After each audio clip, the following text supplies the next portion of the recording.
vamos entrar nesse quarto slide, que vai tratar do Pentateuco como a parte mais importante do cânon hebraico, quando falo cânon hebraico, cânon do Antigo Testamento, e a base para toda a revelação posterior. Deus se revelou em 3 dimensões dentro do Pentateuco. Primeiro, a revelação orgânica. O que foi uma revelação orgânica? O que seria essa revelação orgânica? Alguém gostaria de responder? O que seria esta revelação orgânica?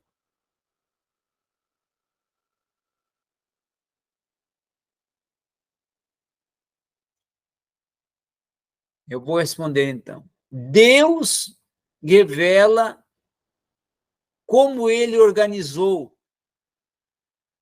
o universo, como ele organizou a Terra, como ele organizou a humanidade, como ele organizou as civilizações, como ele organizou e desenvolveu o seu projeto, não só de criação e habitação da Terra, mas também de multiplicação de povos, de línguas, de idiomas, de estrutura. Claro que surgiu de uma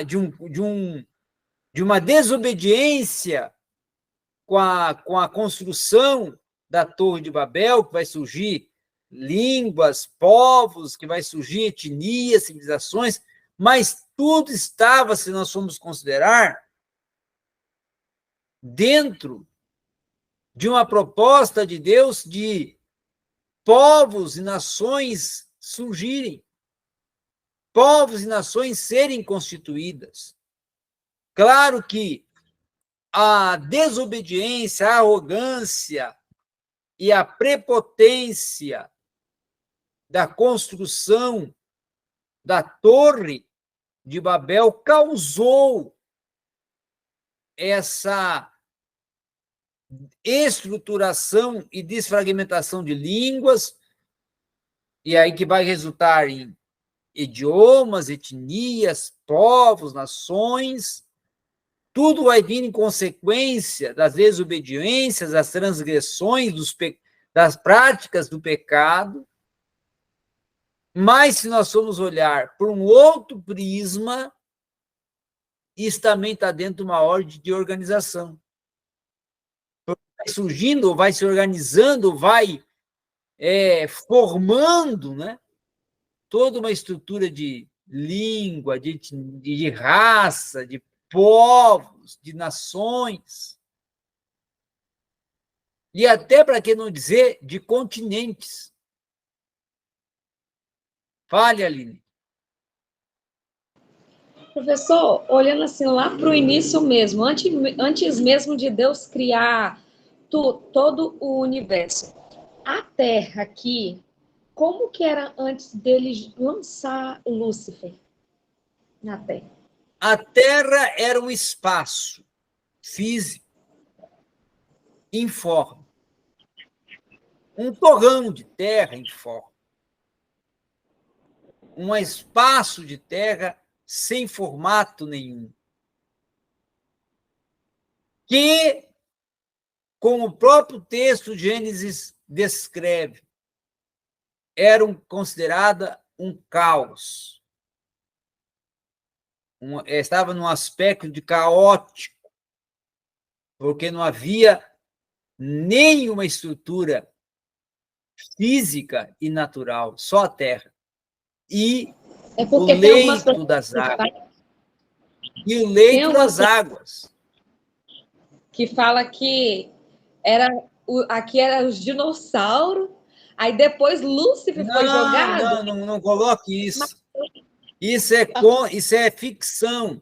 Quando se pensa em dinossauro, aí nós vamos estudar. Quando eu entrar em Gênesis, nós vamos estudar as teorias, né? evolucionismo, o micro e macro evolucionismo, o inteligente design, ou design inteligente, e aí vamos estudar, e aí vamos chegar nessa questão. Mas se nós formos considerar uma questão aqui, Aline, primeiramente do espaço terreno, era um torrão de terra pura, que havia um filete ou uma estrutura de água, aonde o próprio texto de Gênesis fala que o Espírito se movia sobre a face das águas. Mas não eram águas de quantidade de oceanos, de estrutura de rios, não. Eram filete de água ou de águas. E a ordem de criação, aí entra o verbo, ou dois verbos, muito importantes, que estão em Gênesis. Baran, criar, e o batsar, formar. E aí Deus primeiro cria a ordem da criação, criar, trazer à existência a natureza, compondo ela com a estrutura natural de árvores, de vegetação. E aí depois habitar mares e rios, os peixes, animais marinhos, para depois os animais, a fauna, né? Para na sequência, ou por último, aquele que administraria tudo, o mordomo, o homem criado do pó, que é um grande mistério da humanidade, que a ciência não consegue entender, mas que eu vou tratar e vou apresentar o porquê de tudo isso na aula que eu vou falar só sobre criação, que vai ser uma aula extraordinária na semana que vem. Vou falar sobre esse assunto, descrevendo a questão do que é um criacionismo bíblico, o que é o criacionismo teístico e deístico, qual é a diferença, e aí entrarmos em evolucionismo, entrarmos em toda essa questão da ciência, que contrapõe a verdade sem argumentos, porque os argumentos da ciência, vocês vão ver, que são sem fundamento. Sem fundamento. São fáceis de serem confrontados e desconstruídos se nós tivermos um entendimento bíblico. E vamos alcançar na aula da semana que vem, para sabermos, na verdade, como ocorreu esta obra da criação. Por detalhes, acompanhando etapas. Amém? Glória a Deus. Amém. Aí depois, Aline, irmã Maria Ângela, irmã Maria Fernandes e irmã Sandra Marques. Aí depois, Deus vai também revelar o espaço adaptável, porque a Terra se torna, após a criação, adaptável, porque vai se adaptando ao contexto social, natural, social, humano, cultural, né? Aí surge a cultura, surge a tradição, surge os idiomas, que tudo surge os governos, e se nós formos olhar, tudo é adaptável. Então, é uma revelação de adaptação do homem o espaço em que foi inserido, do homem com o território que Deus lhe concede e lhe insere. E aí, quando o território que ele insere, antes da queda e depois da queda. Que aí vai ter uma dupla realidade. A condição antes da queda e a condição pós-queda. E aí depois vem a revelação progressiva, que inicia com os patriarcas e vai culminar em Jesus Cristo. Vai consumar em Jesus Cristo. Inicia numa aliança no Monte Sinai e vai culminar com uma aliança feita onde? Vamos ver se alguém tem Bíblia para me responder. Uma aliança feita onde? A primeira aliança foi assinalada no Sinai. E a segunda? Na cruz? Olha aí! A segunda aliança foi no Calvário.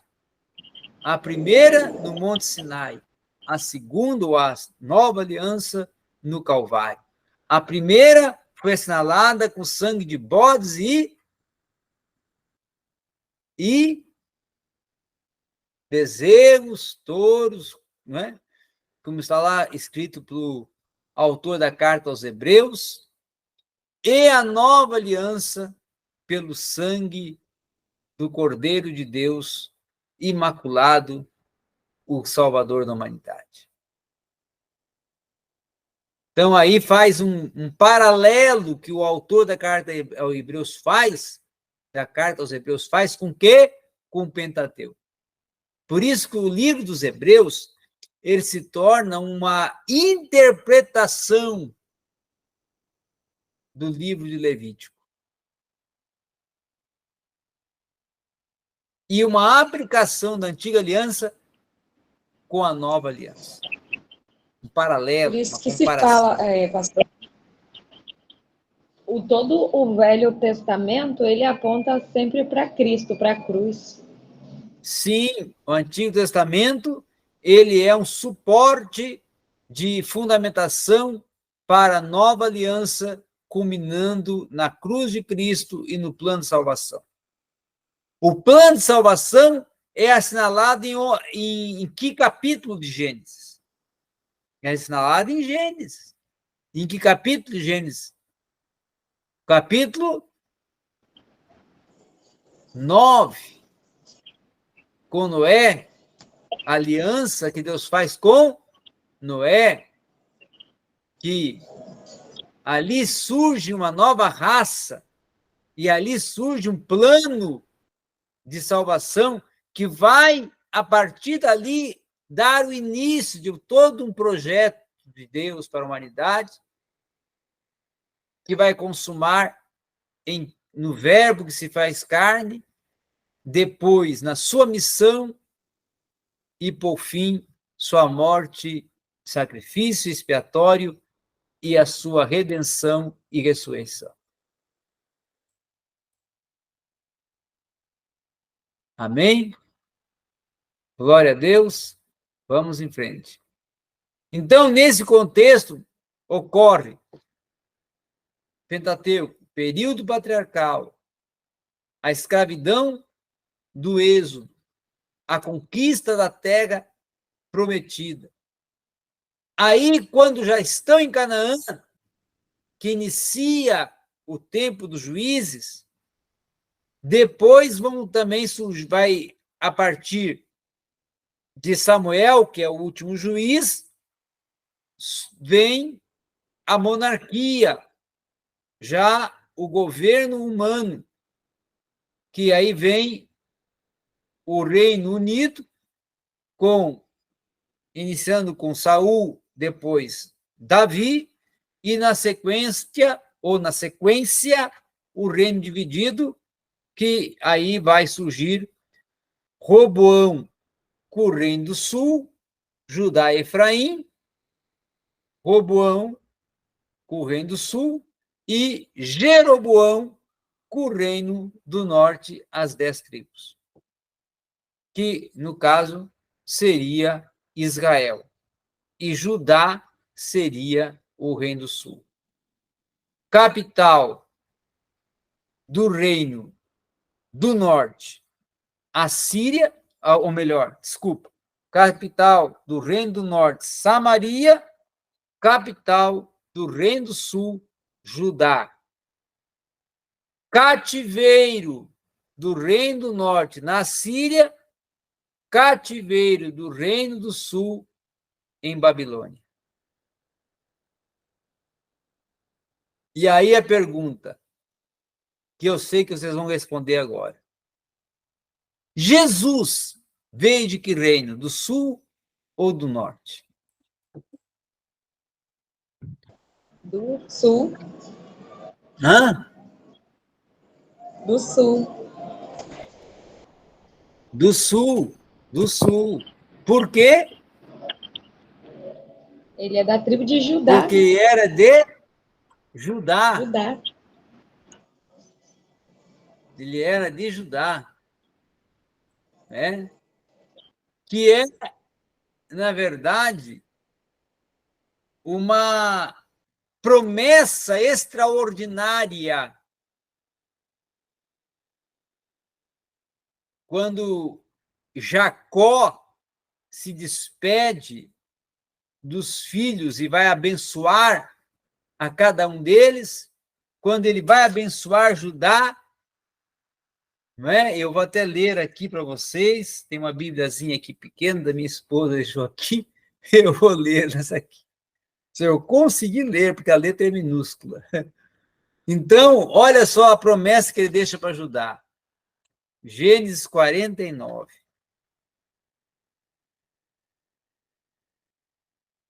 Eu acho que eu vou pegar uma outra Bíblia ali.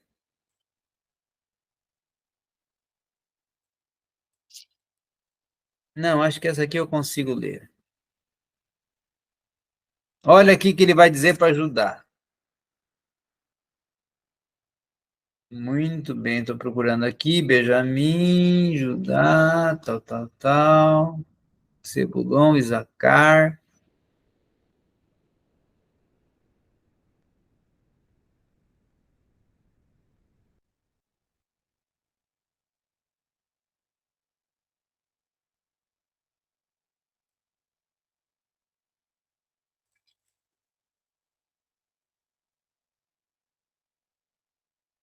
Aqui.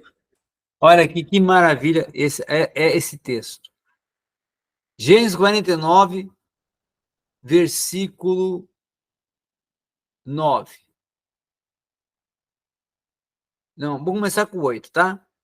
Judá, a ti louvarão os teus irmãos. A ti louvarão os teus irmãos. Profecia e uma promessa. Ele está fazendo uma bênção que se torna uma promessa e uma profecia, tá? Jacó. A ti te louvarão os teus irmãos, a tua mão será sobre o pescoço dos teus inimigos.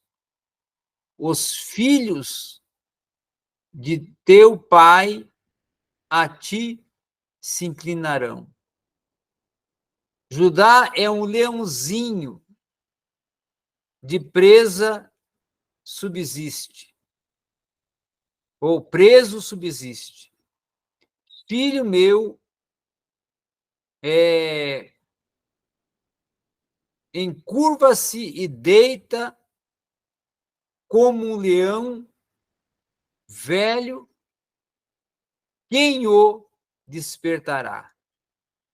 O cedro não se arredará de Judá.